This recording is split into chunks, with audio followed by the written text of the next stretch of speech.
The House of Mystery presents Inside Writing, the radio show where authors discuss their writing process in all genres. Welcome back into the House of Mystery. I'm Al Warren. Mr. Joe Goldberg is here. It's Thriller Day. Thriller Day. Fresh out of the dentist chair. Well, listen, I see this here, like this article I sent you. You see that guy that after he talked to AI chat box kills himself? That's right. He went like the movie. He became addicted to AI female and just became brainwashed. What? But we'll probably have to ask Marc about this. This is a new question about new writing techniques. Yeah. Yeah, it's scary. It just freaked me out. I was like, wow. Because I guess he asked the question to the AI that would the world be a better place without him? And the AI, of course, is like, yeah, the world would be much better without humans because, we're killing the planet type thing, that kind of thing. So he went and offed himself. He took it personally. Yeah. Yeah. I was just listening to the guy from Google. He was saying he left because he now is in total fear of AI taking over. He thought it'd be 30 to 50 years down the road. Says now it's just a few years. Where's he going? He's the guy who started it. So move to Canada. Listen up, everybody. Go to your bunker. Yeah. Grab your Marc Cameron books and head to the bunker in Alaska. Yeah, yeah. Joey, go to Alaska. Yeah, don't come up there. Well, Mr. Marc Cameron, you've got a new book out, and we're here to talk about it. It's called Breakneck. Whose neck did you break? Thanks for having me on. No, hopefully Breakneck has to do more with the speed of the book than it does. That's always a little bit of a risk naming a book something like that because reviewers may come back and say, yeah, that I broke my neck trying to stop reading this book or whatever. But the point of it is the speed of the book, and that's what how fast things happen and how fast Arliss and Lola have to deal with things. As time goes by, are you finding yourself getting more concerned or more conscious of how you're writing these kinds of books? Because there's a lot of violence and action and sensitivity in the world and all that. Is it making you go a different direction now, or are you still kind of doing what you do? No, there's plenty of people that want a good action story, and my books are not. I mean, they're my mother-in-law has passed away now, but she said they were lurid, but she read them. And interestingly enough, I'm noticing we're on book tour from starting in Spokane and working across Idaho and Wyoming, and then we'll start down or Montana and then down through Wyoming now and Colorado. But I've noticed that easily 60-70% of the people that come to the events are women over 50 years old, and maybe that's a function of who's reading books.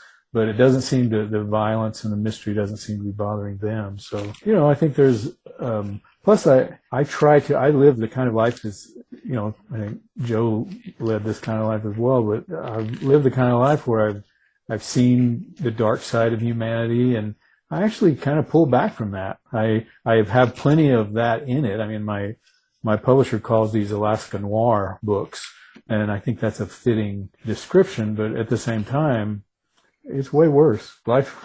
Violence is way worse than I write it on the page. Does that sort of taint you somewhat? Because you were in law enforcement for quite a few years, and did it sort of, I don't know, how angle you to sort of look at people for what they do wrong? No doubt. I think it takes you have to. Both of my sons have served in law enforcement. My eldest was an Air Force OSI agent for a number of years. It was the same job that my first thriller character, Jericho Quinn, had or has. But so he dealt with basically OSI. For people that don't know, that's the same thing for the Air Force that NCIS is for the Navy. So he dealt with things that he was not really used to. And then our youngest is an Anchorage, Alaska police officer and a SWAT officer. And so, and our youngest is actually really just a sweetheart of a guy. And I watched him have to become a bit more cynical.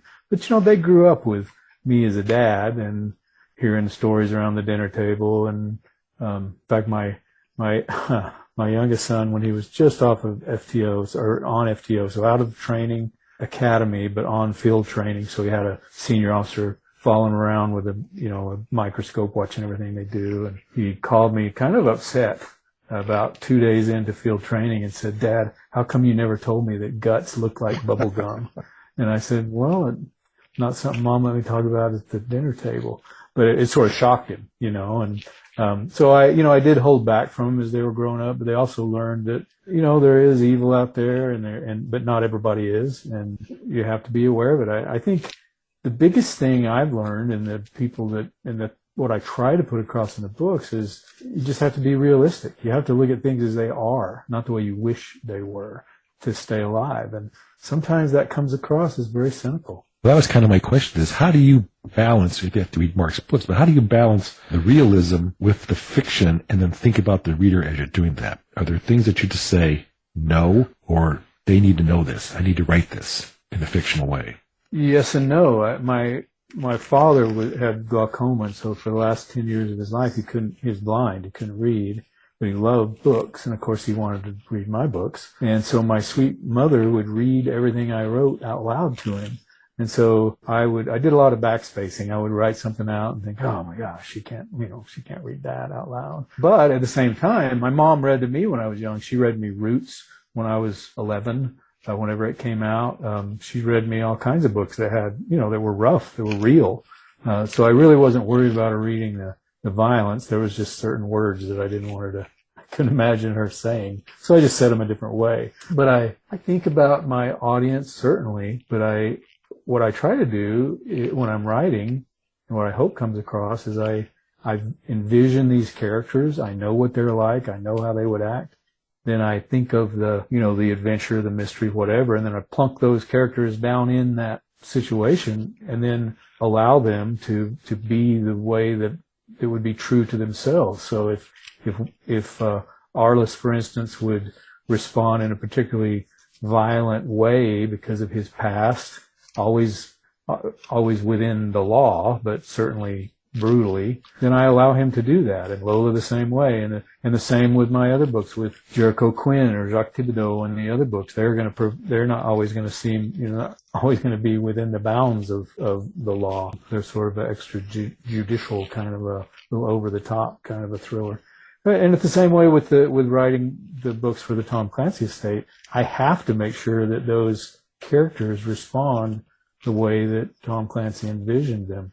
I can't mimic Tom Clancy, but I can make sure that his characters stay true, at least to the best of my ability, to the best I can figure out how he envisioned them. So, I just try to see things as they are, and how a real law enforcement, how a real deputy marshal would react with the given background that I've given these people, how the real bad guy or woman would react, given their backgrounds, and just be true. I write a lot about native populations, and many of my friends, I do a lot of work out in western Alaska, northern Alaska, and we call it bush Alaska, basically a place with no roads. You got to fly into it or take a boat. And because I write about Yupik, indigenous people, or Inupiat indigenous people, they incidentally, Alaskan Yupik or Inupiat call themselves Eskimos. In Canada, that might be a derisive term or derogatory term. But and then Athabascans in the middle of Alaska, or Tlingit down in southeast Alaska. So when I write about these people, because I am not indigenous, I do a lot of questioning and quizzing them, and some of the things are pretty dark that are being written about, and I give it to my friends and say, "What do you think about this?" And to a person, they all say, "Just tell the truth. You're going to make some people mad and some people happy. Just tell the truth." So that's what I try to do. Well, that's actually an excellent lead into a question that I always ask people who are like masters of the series, for people who don't read Marc. There's Jericho Quinn and the Cutler and the Tom Clancy / Jack Ryan series. And since I try to write series too, I want to get some advice. Do you start, as you just referred to the characters' behavior and what they do as you're writing a series for the next book? Or do you have the storyline planned out and you put the character in it? Or does the storyline change the character, and that's what you want the character to do in that next book? Yeah, I think it's different every time. I generally think I have the characters in mind, from the beginning, but then of course they grow, and it's different when I'm writing a Jack Ryan book. There's really not a big story. There's not a big character arc with Jack Ryan. He is who he is. The same with Bond. He is James Bond, and so I have secondary characters that I can introduce, or some of the campus members that I can introduce. that I can grow over time, depending on the, if one of them gets pregnant or, or they get in a particular fight and they're afraid. Some of the things that what I try to add to these books, being in law enforcement, or kind of my son calls me a former action guy, being, having lived that kind of life in thrillers, Hollywood or on paper, very rarely do you see somebody worried that a knee injury is going to keep them out of their job for the rest of their life. You could be the greatest action hero of all time and you get a wild kick from some teenager that's never fought anybody else but you, and it screws up your knee, and then you're all of a sudden driving a desk for the rest of your career. And so I want my characters to be thinking about that. So there's real risk besides just getting shot. There's just the risk of the risk of, in the Cutter books, for instance, there's the risk of just the psychological trauma of going through some of the things that they, and I don't want to make it tropey where it's just, some guy that's drowning his sorrows in a drink and PTSD and all that. I'm not downplaying that. That's a real thing. I just don't want to do, some other people have done it very well. I just want to do something different. And so Cutter's got some real issues that he's working his way through besides just the bad guys he's facing, all the time. For instance, Jericho Quinn is still in love with his wife, his ex-wife. She's divorced him because she doesn't like that kind of life, and he just pines away for her. But he's also got a girlfriend that he likes, and she's never going to take him back. So I have readers that are like Team Kim or Team Ronnie, and they want him to get back his wife, and other ones like Ronnie Garcia better. So, and that's cool. That's real life, right? That's what I try to be, is true.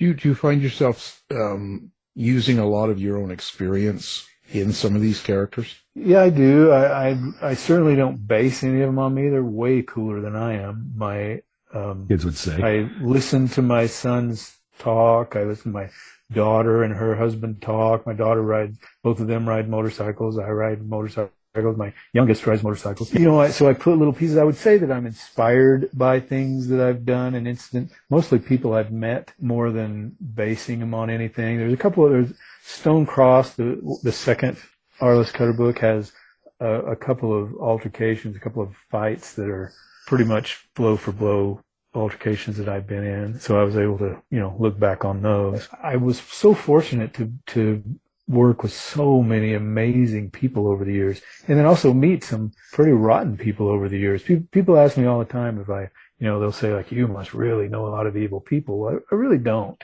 I've met some evil people. I've met a lot of people that have done evil things, but the people that I would really devour your soul kind of evil, they would just love to see you ruined, I could probably count on all my digits. They're there. They're certainly there. And those are the ones that I focus on when I write villains, because I want my super good tracker, OSI agents, deputy marshals, whatever, to have a good you want them to kill them.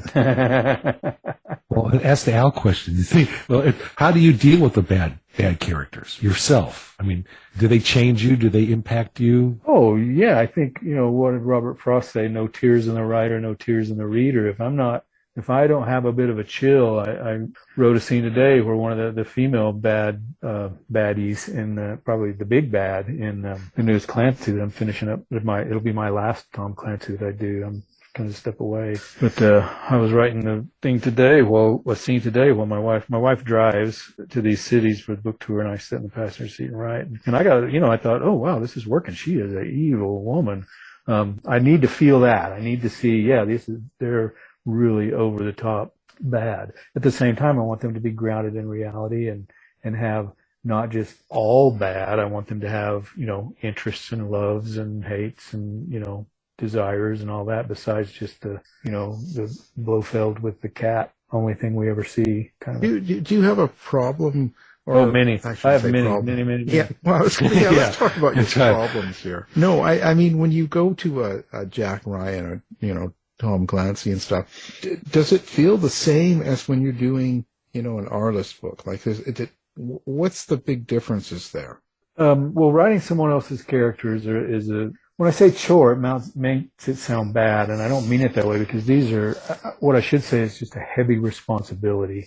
These characters, I kind of grew up with him in law enforcement. I was in the police academy when The Hunt for Red October came out in 1984. And so over the years of my kind of growing up in law enforcement with the police department in Texas and then with the United States Marshals and starting in 1991, I can tell you, okay, when Some of All Fears came out, I was on this assignment. When Rainbow Six came out, I was on this assignment. So when I got the call from my agent that because it's not something that you really aspire to. They call you out of the blue and say, would you like to write these? And so it was a big shock to my system that Marc Graney had recommended me.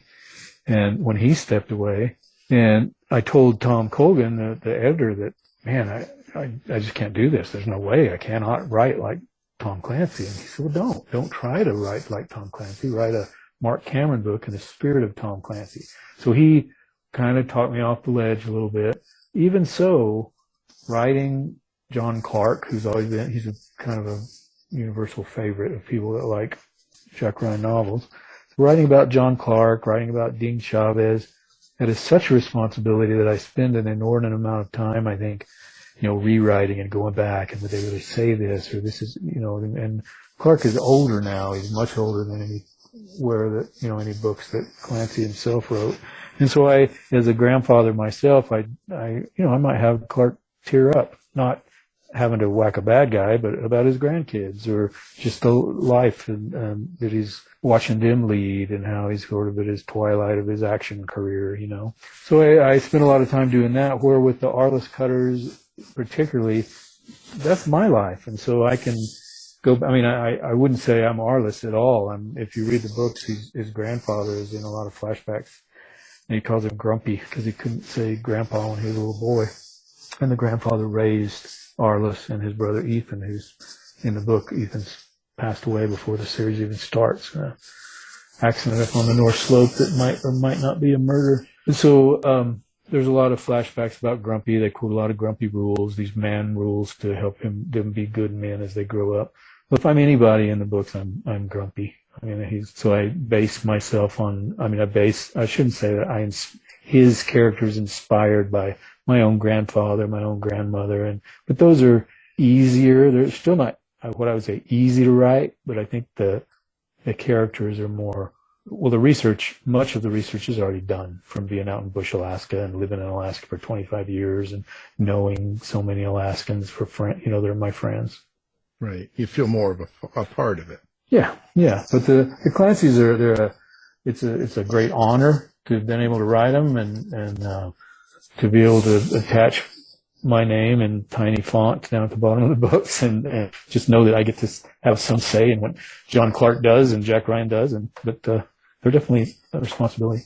I would imagine a lot of pressure living up to that, years of fans. Well, in readership, Tom Clancy readership is, I'm only half joking when I say most Clancy readers read with a slide rule and a TI-80 graphing calculator by the book, so they can check every little thing that I write, because they want it to be, if I write about a particular rock in Kazakhstan, they better be able to find it on Google Maps. That's just a Clancy reader. Or they'll come after you. Yeah. If I have standing order with my wife to sound the alarm if some people show up with baseball bats at the house and to break my leg. Use that black belt. Yeah, exactly. You mentioned in the new book you've involved the Russian mafia and stuff. Is that a realistic problem in Alaska? Oh yeah, we're not to get political, but we can't see Russia from our house, but we can sure feel it. And when you get out into Bush, Alaska, Russian culture is very prevalent, and almost every village has some kind of Russian Dome church, and they're Russian Orthodox. And you see, you hear stories of. I have a friend with Fish and Wildlife, state Fish and Wildlife, that has had a couple of interactions with oligarchs that have come across to fish or hunt bear. Just flown across the Bering Sea in their helicopters and camped out for a while and then zoomed away. And so there, I wouldn't say we have like Bratva roaming the streets of Anchorage in great herds, but it wouldn't be unheard of to have this kind of a thing happen. And in this particular book, in Breakneck, there's some action that happens with the Old Believers down by Homer, actually above Homer on the cliffs there, and those are real towns that have the people that were basically banished or fled Russia back during some religious purges and reorganization of the Russian Orthodox Church, and with some different dogma things that they didn't agree with, and some of them were martyred. And anyway, some of them, they ran to China for a while, and then Oregon, and then they fled to Alaska. And so that's a very old, they call themselves the Old Believers. So, and it's interesting, I've been up there for work a couple of times, and as a deputy marshal, and it's a very closed society, not unfriendly, but very closed. And so if you're looking for somebody to serve a piece of paper to, a summons or whatnot, nobody's going to tell you where they are, because, there's uncle, brother, sister, whatever. So it's very interesting culture. They still speak a Slavic, very old Slavic language. Who's worse, the Russian or the Canadian mob? I'm not going to answer that. My wife's Canadian, so. So is Al. Yeah, so am I. I'm a Canuck. They're everywhere. Yeah, they're everywhere. Yeah. Is there a Canadian mob, or do you guys just apologize? Well, that's the mob. We go around saying sorry. Sorry about that. Yeah. Sorry, exactly. That's what my kids do to pick at their mother. They say, "Sorry, Mom, what's this all about?" Well, if someone reads the Arliss books, actually all your books, and I told you we weren't going to ask this question. I'm sure you've been asked a million times before, but Alaska is a character in the book. That's important to you, and it's important to your book. Can you explain that and how you do it and why? Sure. It's just such a big place that it gives me gives me a really broad brush, a broad canvas to paint with. So, Alaska we've lived there 25 years now, and I've been fortunate enough to travel a lot with work as a deputy marshal, and then later, the year that I retired to write full time, the troopers hired me for about 4 months to go out and teach some little, like, mini youth academies, like mini public safety academies to students for a week. So I traveled around doing that. And then my wife and I have gone up and down the Kobuk River, which is up on the southern part of the North Slope, teaching literacy to kids in schools. And these are all very small villages. They might have like 60 people in a school, from kindergarten through, not even that many, 25 people in a school from kindergarten through 12th grade, and then others might have 60 or 70 people. But even so, as much travel as I've done, there is a ton of the state that I haven't seen, and more that my wife hasn't seen. You've got all the way up to Utqiagvik, which is mentioned in this book, which most people know that as Barrow, or Point Barrow, the northernmost city in the United States, but it's been renamed Utqiagvik, which is the native name for it, what it's been named really forever. So there's all that, and they get, that 30 Days of Night show, the vampire show, that's that area. So they have complete darkness during the winter and then complete daylight for several months in the summer. So you got all that going on. And Western Alaska is very much, the seal hunting and walrus hunting and salmon fishing for subsistence, and people that live on the rivers and do, and then Southeast Alaska with totem poles and big lodge houses, and then of course the Aleutians. There's just so much to write about as far as the culture and the geography and the weather that it would be. There's no way that I could write a mystery or a thriller and not have the weather be involved. In fact, my editor was a couple of books ago. He says, "I see you've got another storm coming in. Should we write something different?" And I said, you might say, "Oh, this is a horrible storm coming in. We just call that Tuesday here." It's just the way it is. And I've been out to villages before where in fact, Stone Cross, the second in this Arliss Cutter series, takes place in a fictional village of Stone Cross, but it's inspired by a couple of actual villages that I did work in on the Kuskokwim River. And the Kuskokwim River is like the ice road trucker show. In the winter, it freezes completely solid.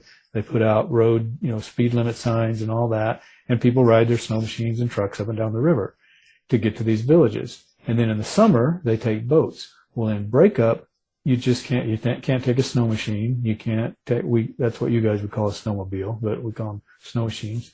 You can't take a snow machine. You can't take a boat because there's big chunks of ice floating in the water and it'll grind you to bits.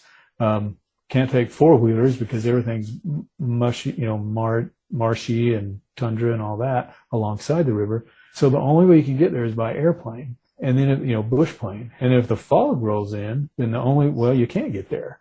And so I've talked to 20-year-old public health aides that have done operations on people on the cafeteria table to save their lives, talking via video conference to a doctor in Anchorage. These are people that there's a lot of things they wish were a certain way, but this is the way we got to do it, so this is the way we're going to do it. And it's just amazing culture and people. So I have to write that stuff. It just wouldn't be, I'm not contriving any of it. All that stuff is real. So when you write one of these books and someone takes it home and reads it, is this pure entertainment, or is there some sort of a meaning or subtext that you hope the reader will take away from the book? That's a really good question. I hope that it's entertaining, but I'm not trying to ram any politics or any morality play or anything like that, but I hope they learn something from the characters. I mean, I see Arliss Cutter. Remember the Marty Robbins song, Big Iron on His Hip? Yeah. Remember that song? Well, that's who Arliss is. He's the deputy U.S. Marshal, Arizona Ranger that rides into town to face the bad guys. And he's got a certain code that he lives by. And that code, because of some things that happened in his past that you don't find out about until Stone Cross, because of that, he is unwavering. And in a world where there's, relative truth and all kinds of stuff like that now, an unwavering person stands out.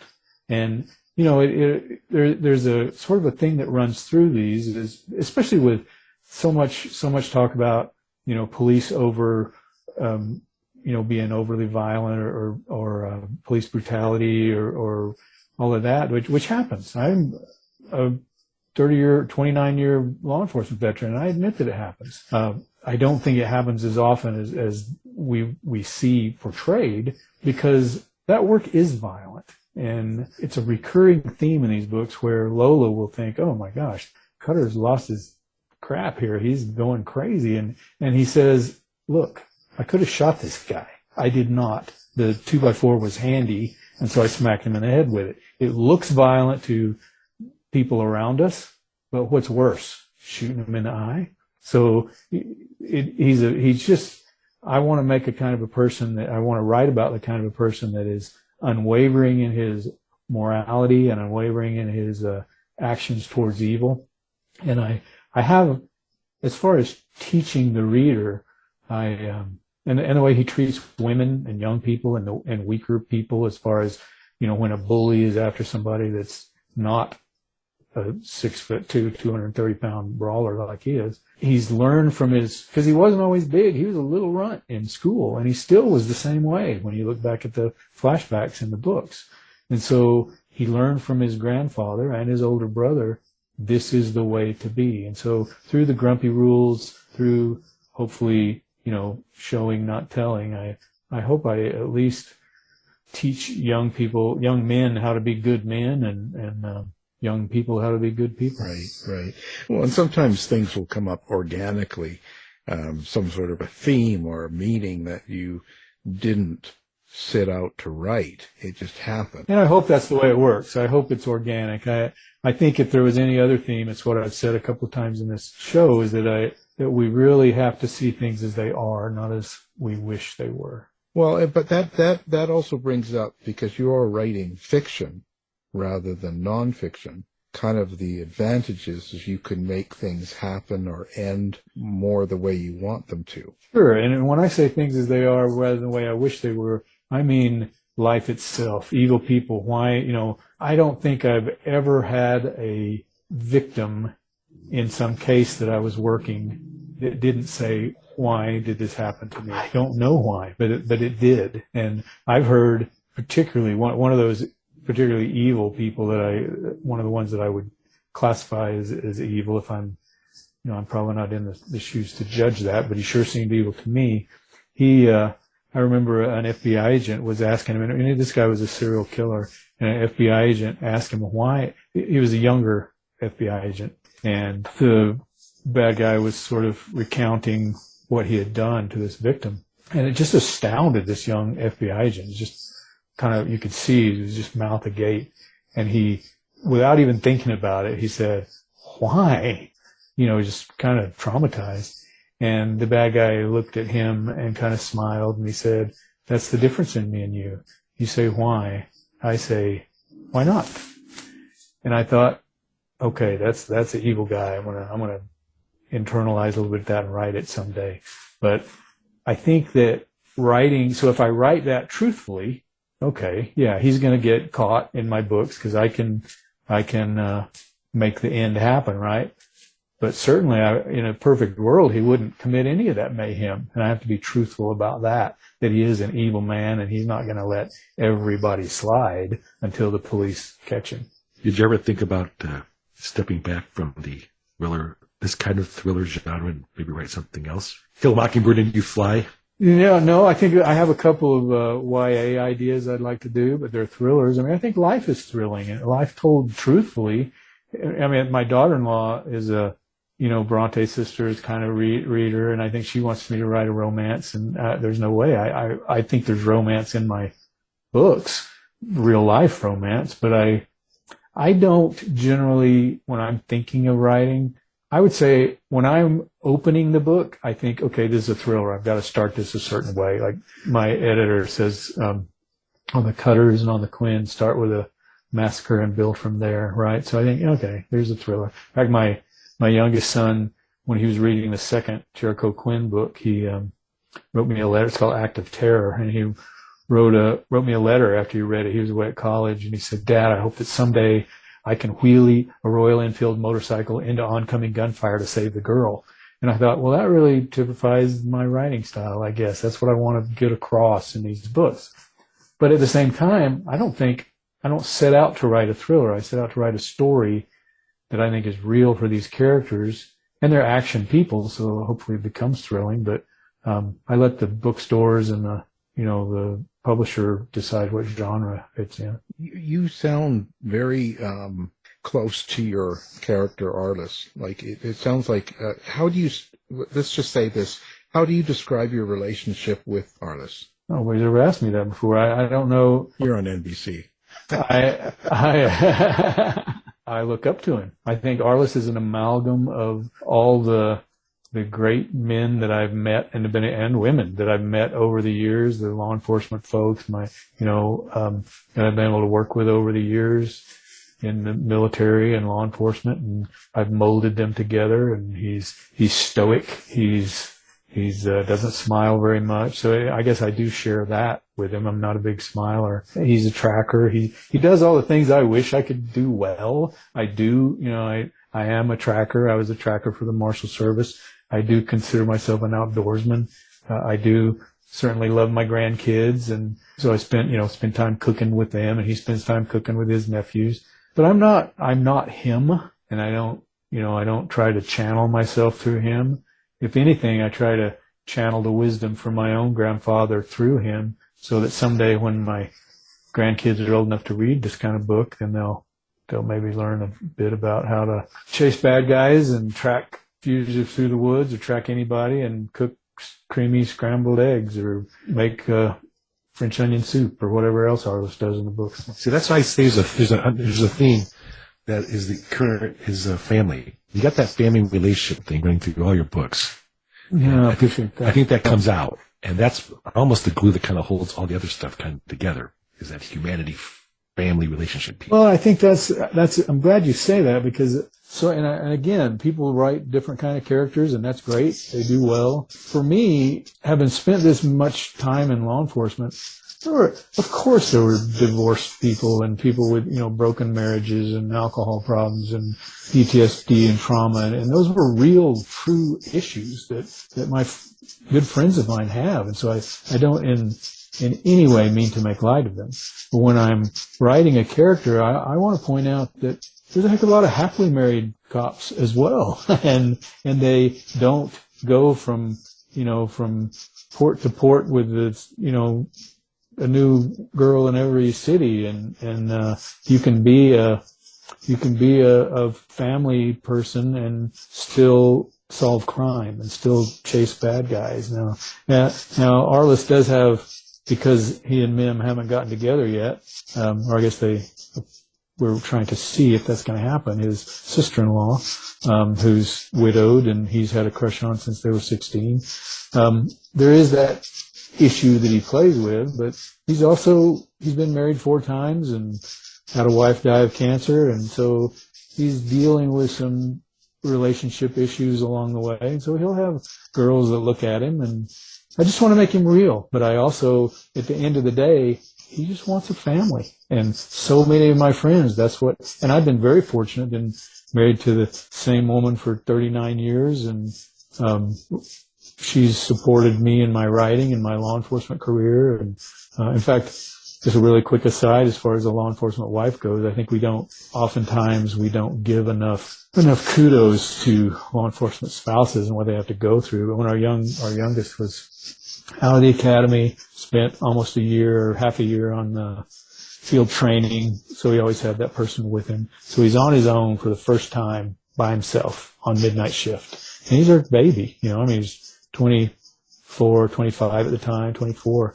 And he's our baby. And I feel a certain amount of guilt for even getting him, for answering his questions and getting involved in law enforcement. My gosh, if something ever happened to me, it would be horrible. Or happened to him, it would be horrible. And so that night, he's on his own. Midnights, I'm beside myself. I can't sit down. I'm so nervous about my young son out there by himself on the mean streets. And I looked at my wife, and she was fine. She was absolutely fine, just calm as a summer morn. And I just said, Vicky, what is the matter with you? Dan's out there by himself. How could you be so calm? And she looked at me and she said, Marc, this is new to you. I've been feeling this way for 30 years. And it really struck me what she's had to deal with for the late night hospital calls and come pick me up. I've been dragged by a car or whatever me calling and telling her, oh man, we had a witness shot in the eye, and so we're having to run code and move people by helicopter, and this is so fun. And all she's hearing is there's gunfire and you're in it. And so I really did a little rejigger in the way I thought, and try to bring that across in the books too. This is not just it's not just all action. There's some trauma that happens on the home front as well. And in a way, that's probably how you keep it fresh. I hope so. That sort of family and growth within it and moving on. How do you think each book changes you? These are really good questions. I think I grow every time just by watching the characters, watching the way they interact, and I learn from the research as well, and talking to the wise people that I can sit and chat with, and run my ideas by them. What do you think about this? And so I learn something every single time, and I'm very fortunate that our youngest is a member of a really, really good, highly trained SWAT team with Anchorage, and so I'm able to go to their training, and I just sit there and listen. And sometimes I stand with the role players with a yellow vest on and just listen to these young guys.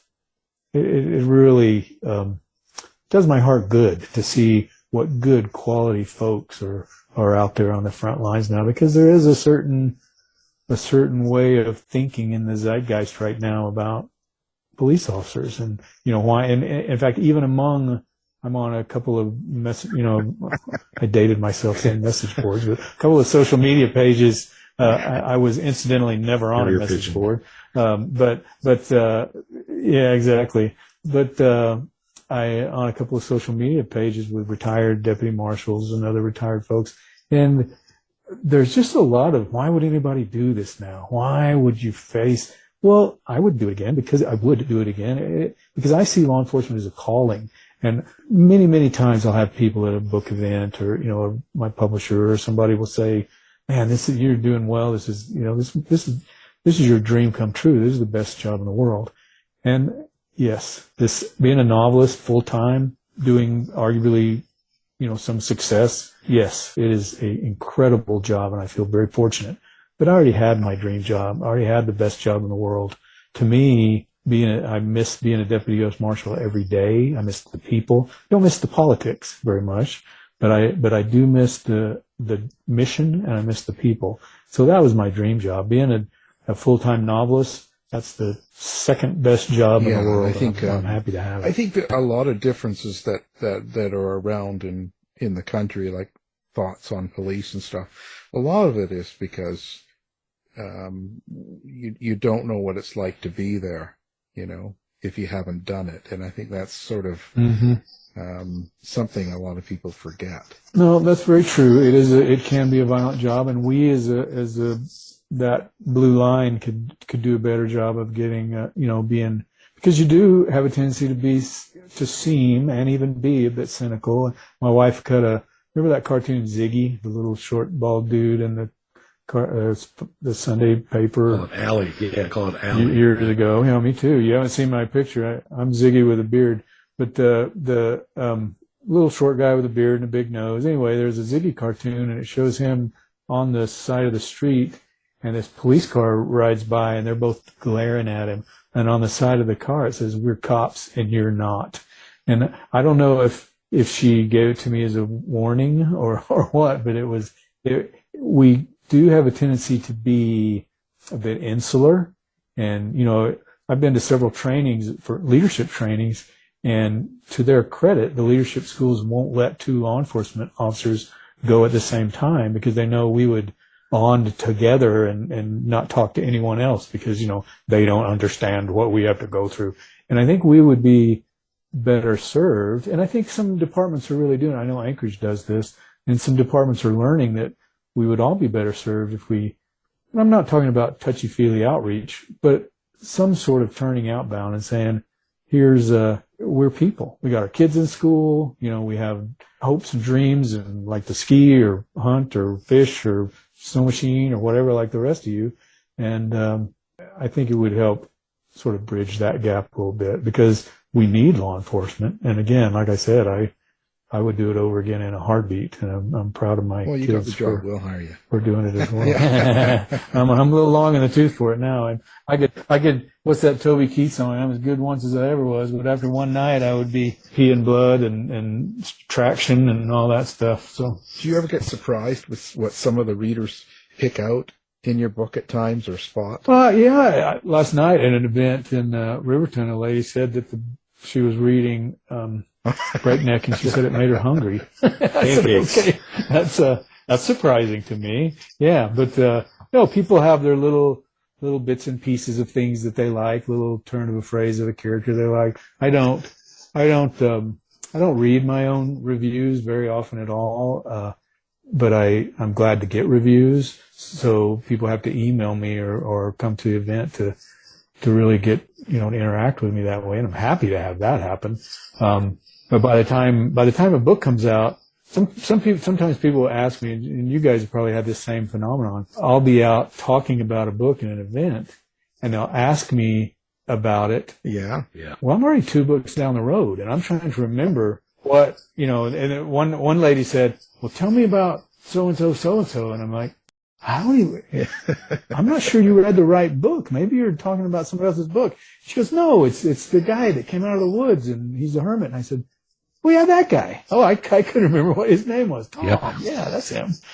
So oftentimes people will glom onto a character that they really like, that I liked when I wrote him or her at the time, but they didn't really register as deeply with me as they do with that particular reader. And that's good. I find it a backhanded compliment when somebody says, "Man, I wish I could have known more about this particular so-and-so character." There's a character at the very beginning of the very first Jericho Quinn book. It's a police officer that's overlooking a mall in a fictional town that's kind of inspired by Castle Rock, Colorado. So it's he's looking over the town and the mall, and there's a big terrorist bombing that happens in this mall, and his wife and kid are there. And so he's watching this, and so the bombing happens from his point of view, and it's the whole first 2 chapters of the book. And he's a very interesting character in my mind, and and I did some description of, because I wanted to show this horrific event that happens that precipitates the whole rest of the book. And I've gotten quite a few emails like, well, what happened to so-and-so? What, you know, I want to know more about him. Well, what happened is he was traumatized, and, you know, A, B, and C happened that you see in the book, and the rest of it goes from there. We don't get to know about everyone. That's life. But a lot of people, I did learn that I need to maybe put a sentence or two to let people know whether he lived or died, kind of a thing. So I learned as I went. But I thought that was apparent, but evidently it wasn't. But that was, you know, 14 books ago. Well, let's talk about your tour and where you're going to be. You're going to be in Salt Lake, and I know we air there. So let's talk about what you're doing in Utah. Yeah, so on the 10th at, I think 6 o'clock, we'll be at the Provo City Library, and King's English Books from Salt Lake is going to be down in Provo handling book sales, but I'll be doing a little chat there. I'll try not to tell any of these same stories, but I joke with my friends that are in your line of work that do interviews and podcasts, that if you have a guy like me on and they tell, or a friend that was in law enforcement or the military, and they tell you more than 9 war stories, then they're lying. They're or stealing somebody else's war stories. So I'll try to switch a room around. But yeah, so we'll be at the Provo City Library on the 10th, and it should be a good time. Well, fantastic. And you have a website, you do social media. Where do people find Marc? Yeah, if you were just Google Marc Cameron or Marc Cameron Books, sadly my ugly mug is all over it. And I need to actually put some more on there now that I don't have hair, because I'm a tiny bit prettier in my old pictures. But when I had hair and not a gray beard. But now I'm Marc Cameron Books is my website, or Marc Cameron 1 on Instagram, and just Marc Cameron Author on Facebook. And I'm more active than I want to be, but I do I like interacting with readers. But mostly if people go on there, they won't see too much about my books, except when I'm on tour. They'll see more about Alaska and my adventures, you know, ATVing with my wife or my grandkids or whatever. Of course, we'll have that up, as well as your book. Good luck in Utah and with the book. Thank you so much for having me on. This has been fun. Okay, and now the book is called Breakneck, a captivating novel of suspense, an Arliss Cutter novel, book 5. Mr. Marc Cameron, thank you for being here. Hey, thanks. Bye, Mike. You've been listening to the House of Mystery radio show. To find out more about our guests, hosts, or shows, go to www.houseofmystery.com. Show's over for now. Was it as good for you as it was for me? Well, good night. This has been a production of Something Weird Media. I'll be back.